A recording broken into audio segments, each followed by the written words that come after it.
changes if at all needed. It provides the ability to super cruise as well, very importantly, viewers.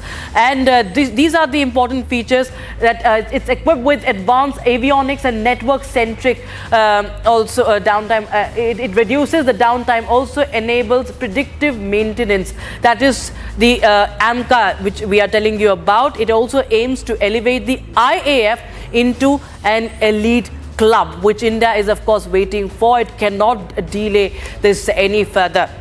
So these are the important features of the AMCA that we told you about, viewers, and it's going to be an entry into the very entry global club.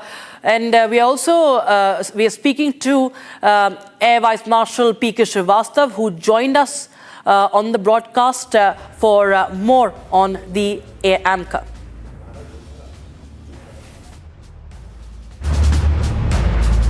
We are now being joined by Air Vice Marshal P.K. Srivastav on the broadcast. Air Vice Marshal Srivastav, thank you so much for joining us. Now, AMCA is much talked about, and everybody is very excited about the 5th gen stealth jet. First of all, I want to understand from you, how important is it right now for India? Rakshita, I think it is something which should have come yesterday, is going to come tomorrow or day after. And there's a huge debate going on in the country about the timelines. And timelines are being perceived as threatening timelines because there's a gap of nearly 9 years, what has been promised. And we want it to be there, if not later than 2030.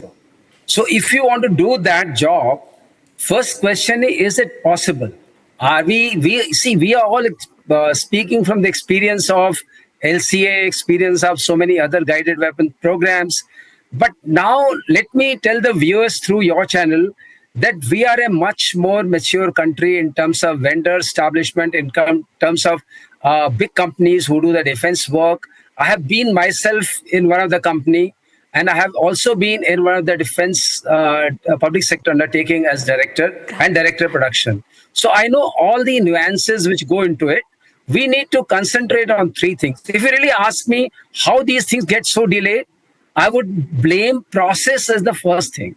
The kind of processes which we have in the government, to whether we have to give somebody an order or we have to make a collaboration, we are very process-centric, and in that we lose a lot of time. Lot means lot of time.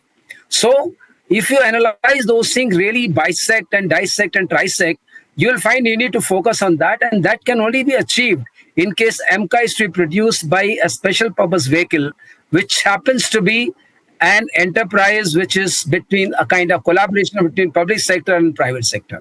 Of course, it needs a lot more things to go, but that is the first requirement, because if you take a cue from US government, what it does, it gives it to either Lockheed Martin or to Boeing. These two are private sector companies, and then it gets going. That means the public fund becomes private fund, and it gets the agility and the kind of agility it needs. And it becomes contextual. They want the focus on the end result, that I need AMCA or my aircraft by this time. They don't focus on the process. We in public sector focus on process more than the end result or timeline. And therefore, you ask anyone who has suffered this or who wanted to do it fast, he'll tell you the same story. Second thing, do you need an oversight? You need a great oversight, like in ISRO case. Prime Minister himself oversights all the missions. This AMCA project is a national project, is a national commitment. It has to go into mission mode. Mission mode under the direct control of Prime Minister of the country through CCS. CCS will all the 4 major, ministries which control the whole thing. Ministry of External Affairs, Ministry of Home Affairs, Ministry of Finance, and Ministry of Defense. And that will give the powers. Things will get resolved very fast. Be it around the, let's say, various international partnerships various people want to do. The External Affairs Ministry can come in play. You want to acquire land or something. Home Ministry can do the job. Finance, you need some funds. So likewise, and Defense Ministry, of course, for the oversight for whom it's being developed. And there has to be a very great measure of connectivity throughout the process of the Indian Air Force, the user. So in my opinion, it's a doable thing if we focus on that. Now the question is, what do we do in between? Of course, that's a huge question. And a lot of people talk about Su-57. I think if we buy Su-57 from Russians, it may penetrate our diplomatic armor. Last time we were able to save it and we bought S-400, but Su-57 may be another game. And I don't know, because you need to survive diplomatically too. That is CATSA, countering America's adversary through Sanctions Act. I don't know what will happen to that. So I'll be a little skeptical, but I'm pretty sure about one thing, that we have to go the AMCA route, the indigenous way. That is the solution for all our ailments which you face. And this will also aggregate a lot of technologies. Once you're through with AMCA, Right, sir. Rakshita, you will be through with all kinds of weapon systems, because it is a threshold of the technology. Yes, sir. But you need to work over it and need to correct and sort of make your processes good. Yes. You need to have a private sector vehicle and you need to have oversight in mission mode from Prime Minister's office. Yes, Air Vice Marshal Apika Srivastava, thank you so much for putting that out articulately and giving us your insights. The Indian Army is carrying out extensive capacity development demonstrations at multiple key locations across India, including the Pokhran field firing ranges, Babina field firing ranges and Joshimath as well. In fact, air defense demonstrations happening in Agra as well, in Gopalpur as well. And these trials are being conducted to show that India is ready. India is prepared. It is still in action mode because the operation is only paused. The firing has been paused. Operation is still underway. And that's, we are going to show you those visuals of the Army Chief who this week had visited the Babina firing range as well. He was witnessing how the indigenous drones and loitering munitions have performed in Operation Sindoor and their readiness for future battles as well, viewers. Remember, the drones have been very important part of this operation. Drones, in fact, viewers, play a crucial part. They were the game changer. They were made in India and they were pivotal in the surveillance operations particularly. The drones deployed not only deterred Pakistani targets, but also they were part of an early warning system to detect the enemy troop movement and calculate the potential ground attacks as well. Indian armed forces showed the world the true meaning of self-reliance in modern warfare, the drone warfare, unmanned warfare, proving that the vision of Atmanirbhar Bharat also stands strong even in the heat of the battle. And India is still battle ready. These drones on your screens are battle ready.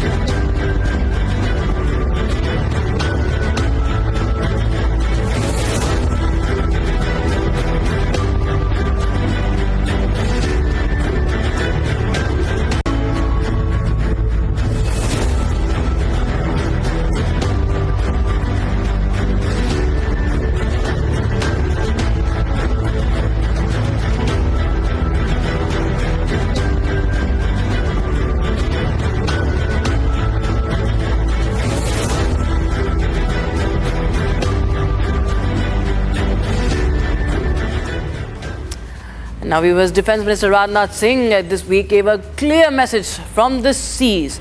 In his words, next time the Indian Navy will respond to Pakistan's provocations. They were so well prepared.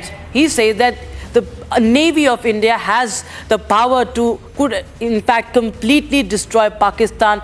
The also, of course, spoke at length about the power and preparation of the Indian Navy, how Pakistan could have been broken into 4 pieces as well. Now, the statement was not just about symbolism, it was also strategic. Now, we'll tell you why he was talking about INS Vikrant and why did he visit INS Vikrant, viewers, because this is one of the most powerful warship. It is a floating fortress, in fact, viewers. We are going to show you the visuals of Rajnath Singh's visit as well, and then tell you about the mighty missile fleet that led the 36-ship armada to strike the Karachi port in Pakistan. It was all ready to strike, and which in fact prevented the Pakistani naval fleet to in fact leave the shores as well. Let's take a listen to Rajnath Singh first. बार तो पाकिस्तान को भारतीय नौसेना की fire power का सामना नहीं करना पड़ा, मगर दुनिया जानती है अगर पाकिस्तान ने इस बार कोई नापाक हरकत की तो हो सकता है कि इस बार की ओपनिंग और किसी के द्वारा ना हो, हमारी नेवी के द्वारा होगी। साथियों, पाकिस्तान को यह समझ लेने की जरूरत है, आतंकवाद के जिस खतरनाक खेल को वह आज़ादी के समय से ही खेलता आ रहा है, उसकी मियाद अब खत्म हो चुकी है।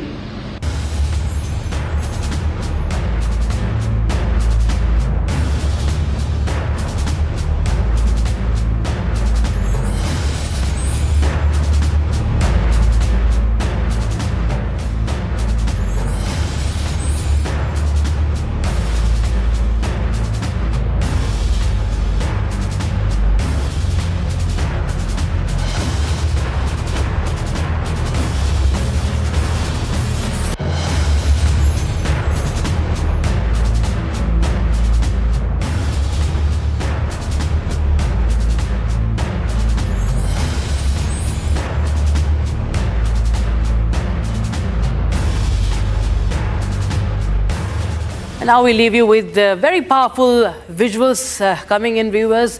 Let's dive into Naval She Heroes, the circumnavigation saga, where you'll get to hear the Indian Navy women officers, Lieutenant Commander Rupa A and Lieutenant Commander Dilna K's story, who braved the storm, steered through silence and circled the planet aboard the INSV Tarini. Watch this video as we say goodbye. Jai Hind.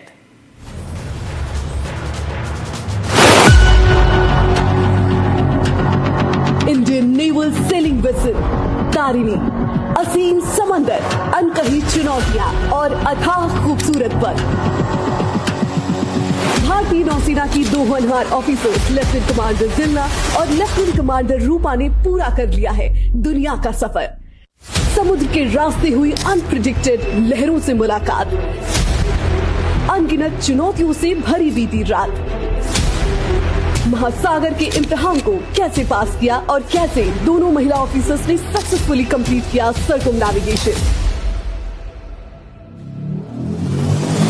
8 महीने एक नाव पर और पूरा विश्व उनके नक्शे पर।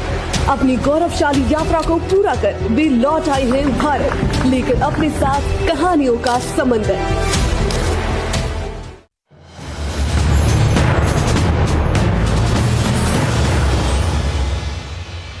Secret recipe MDH का जीरा सिप जल जीरा मसाला। सिप सिप जीरा सिप जीरा सिप MDH का जल जीरा सिप MDH का जल जीरा SIP. I have seen what it takes to report from the front lines. Accuracy, courage, urgency and responsibility. At Republic School of Journalism, you will be trained for that reality. It is not theory. It is live learning from inside a working newsroom from day one.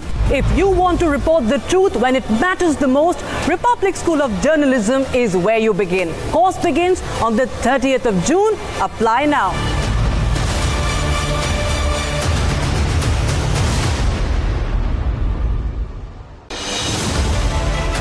I have seen it, what it takes to report from the front lines.